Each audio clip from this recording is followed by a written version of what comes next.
নমস্কার, আমি Shubhankar Dasgupta. Swami Vivekananda centre for positive thinking এর 10 বৎসর পূর্তি উপলক্ষে আয়োজিত আজকের এই আলোচনা চক্রের বিষয়বস্তু হলো ভ্যালু এডুকেশন এবং পজিটিভ থিঙ্কিং, বা ইংরেজিতে পুরোভাবে বললে value education and positive thinking. বর্তমান কালের এই পরিস্থিতিতে অত্যন্ত গুরুত্বপূর্ণ এই বিষয়টি। নিশ্চয়ই তার আর আলাদা করে ব্যাখ্যার কোনো প্রয়োজন পড়ে না। আমি আমার আন্তরিক ধন্যবাদ ও কৃতজ্ঞতা জানাচ্ছি আয়োজকদের যে আমাকে এই বিষয়ে কিছু বলবার সুযোগ দেওয়ার জন্য। আমি যা কিছু বলবো সেটা সমস্তটাই হচ্ছে আমার মস্তিষ্ক প্রসূত। স্বামীজির দুটি উক্তি আমি উল্লেখ করব, সেটি আমার মস্তিষ্ক প্রসূত না। সুতরাং যেহেতু আমার মস্তিষ্ক প্রসূত জিনিসই আমি বলবো, সুতরাং ভুলভ্রান্তি হওয়ার সম্ভাবনা প্রবল। অনুগ্রহ করে যদি কোনো ভুল হয়ে থাকে ক্ষমা করে দেবেন। এই যে value education and positive thinking, এই বিষয়টিকে আমি নিয়ে যে আলোচনাটা করতে যাচ্ছি একটি ক্ষুদ্র প্রচেষ্টা, এবং এদের মধ্যে যে ওতপ্রোত সম্পর্ক আছে ভ্যালু এডুকেশন এবং পজিটিভ থিঙ্কিং এর মধ্যে, সেইটি প্রতিপাদ্য করার একটি চেষ্টা করছি। কয়েকটি ভাগে আমার কথাকে আমি ভেঙে নেব। প্রথমে হচ্ছে গিয়ে ভ্যালু এডুকেশন সংক্রান্ত, তারপরে পজিটিভ থিঙ্কিং সংক্রান্ত, আর তারপরে তাদের দুজনের মধ্যে রিলেশনটা কি সেইভাবে। ভ্যালু এডুকেশন নিয়ে কথা বলতে গেলে পরে একটু তুমি আলোচনা করে নেওয়া দরকার যে প্রথাগত এডুকেশন ও ভ্যালু এডুকেশন এর বিষয়টি। প্রথাগত শিক্ষা সম্পর্কে আমাদের সাধারণত কি ধারণা, যে একটা কারিকুলাম বেসড এডুকেশন, তাতে পরীক্ষা দাও, পাশ করো, ডিগ্রি বা সার্টিফিকেট অর্জন করো, এবং তার ফলে কি হয় যে একটা আক্ষরিক অর্থে অর্থ উপার্জনের একটা পথ খুলে যায়। বেশিরভাগ ক্ষেত্রেই অর্থ উপার্জন জীবন ধারণের ক্ষেত্রে অত্যন্ত গুরুত্বপূর্ণ, এবং বলতে গেলে কেন সত্যি অপরিহার্য। অর্থ উপার্জন করে আমরা আমাদের নিজেদের জীবন ধারণ করছি, আমাদের পরিবারকে পালন করছি, হয়তো কাউকে একটু সাহায্যেরও হাত বাড়িয়ে দিতে পারছি। বাই নেচার মানুষ সামাজিক জীব। সামাজিক জীব মানে আমাদের সমাজে আর 5 জনের সঙ্গে মিলেমিশে থাকতে হবে। এবার একটু যদি ভালোভাবে চিন্তা করি তাহলে ভেবে দেখুন তো, যে এই যে প্রথাগত শিক্ষা, সেই প্রথাগত শিক্ষা কি আমাদের সম্পূর্ণভাবে তৈরি করে দেয় যে এই সমাজের ভেতরে আর 5 জনের সঙ্গে মিলেমিশে থাকবার জন্যে? আমার চিন্তা শক্তি বলে যে না। কেন না বলছি, তার জন্য আমি স্বামী বিবেকানন্দের দুটি উক্তি তুলে ধরতে চাই শিক্ষা বিষয়ে উক্তি, এবং এই উক্তি দুটি আমি নিয়েছি গোলপার্ক ইনস্টিটিউট অফ কালচারের থেকে প্রকাশিত একটি বই, পার্লস অফ উইজডম বলে একটি বই আছে, তাতে স্বামীজির সমস্ত বিভিন্ন উক্তি আছে, এবং সেই উক্তি থেকে এডুকেশন সংক্রান্ত বিষয়ের যে উক্তিগুলি আছে তার মধ্যে থেকে দুটি উক্তি আমি তুলে ধরছি এখানে। প্রথম উক্তিটি ধরছি, যে স্বামীজি বলছেন, উই ওয়ান্ট দ্যাট এডুকেশন, এখানে একটু লক্ষ্য করা যাক, we want that education by which character is formed, strength of mind is increased, intellect is expanded, and by which one can stand on one's own feet. দ্বিতীয় উক্তিটি কি তুলে ধরছি, যেটি খুবই বিখ্যাত এবং আপনাদের মনে হয় সবাইরই জানা, সেটি হচ্ছে, education is the manifestation of perfection already in a man. মানে একজন মানুষের মধ্যে যা পারফেকশন থাকে তার পরিস্ফুটন। এখন কেবলমাত্র প্রথাগত শিক্ষার মাধ্যমে এই যে গুণগুলি, এক্সপ্যানশন অফ ইন্টেলেক্ট, সেটা নিশ্চয়ই হয়, কিন্তু স্ট্রেংথ অফ মাইন্ড কতটা বাড়ে একটু আমার কিন্তু কিন্তু আছে এতে। সম্পূর্ণভাবে নিজের পায়ের উপর কতটা দাঁড়াতে পারে সে বিষয়ে একটু কিন্তু কিন্তু আছে। তাই আমি মনে করি প্রথাগত শিক্ষার সাথে চাই আরো কিছু জিনিস, যার মাধ্যমে মানুষ তার চারিত্রিক উন্নতি, মানসিক শক্তির প্রভূত বৃদ্ধি, বুদ্ধিমত্তার সামগ্রিক বিকাশ ও নিজের পায়ের উপর দাঁড়ানোর যে আত্মবিশ্বাস লাভ করতে পারে।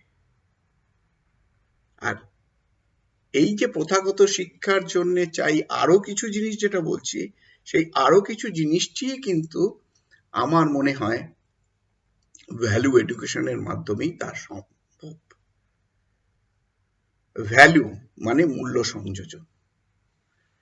সেই জন্যেই I strongly believe conventional education coupled with value education somewhat leads to a comprehensive education which Swamiji desired. মানে প্রথাগত শিক্ষার সাথে ভ্যালু এডুকেশন মিললে এমন একটা কম্প্রিহেন্সিভ এডুকেশন সৃষ্টি করে, যে এডুকেশনের কথাই স্বামীজি বলে গেছেন।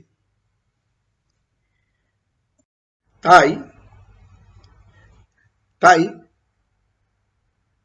ভ্যালু এডুকেশনের প্রয়োজনীয়তা অপরিহার্য। ভ্যালু এডুকেশনের মূল লক্ষ্য থাকে যে মানুষের মনের ভেতরে একটি চিরস্থায়ী ছাপ সৃষ্টি করে দেওয়ার। প্রথাগত শিক্ষা সাধারণত হয় মাইলস্টোন বেসড, মানে মাধ্যমিক পাশ করলাম, হায়ার সেকেন্ডারি পাশ করলাম, ডিপ্লোমা বা ইঞ্জিনিয়ারিং পাশ করলাম, বা ডিগ্রি পাশ করলাম, মাস্টার ডিগ্রি করলাম, পিএইচডি করলাম, পোস্ট ডক্টরেট করলাম, এইভাবে চলতে থাকে। কিন্তু ভ্যালু এডুকেশনটা আমার নিজের মনে হয় যে it is a continual journey, এবং ভ্যালু এডুকেশনটা ইন ট্রু সেন্স যেটা it continues throughout the life. মনে পড়ে যাচ্ছে ঠাকুরের সেই বিখ্যাত কথা, যাবৎ বাঁচি তাবৎ শিখি, এবং এটা ভ্যালু এডুকেশনের ক্ষেত্রে অত্যন্ত প্রযোজ্য। আচ্ছা, এবারে দেখা যাক যে ভ্যালু এডুকেশনের মানে কিভাবে এটা লোকের কাছে তুলে ধরা যায়। ভ্যালু এডুকেশনকে কিন্তু কোনো প্রথাগত গণ্ডি দিয়ে আবদ্ধ করা যায় না যে এইটা এই পদ্ধতিগুলি হচ্ছে একমাত্র ভ্যালু এডুকেশন শেখবার বা ভ্যালু এডুকেশনের ব্যাপারে আলোকিত হওয়া। Yes, to impart value education, there are many techniques. Some are curriculum based, some are situational based, some are practical training based, এবং এই কম্বিনেশনের মাধ্যমেই ভ্যালু এডুকেশনটা মানুষের কাছে আরো পরিষ্কার হয়ে যায়। সুতরাং এতক্ষণ আলোচনা করলাম ভ্যালু এডুকেশন নিয়ে। এবার আসা যাক আলোচ্য বিষয়বস্তুর দ্বিতীয় ভাগে, অ্যান্ড পজিটিভ থিঙ্কিং।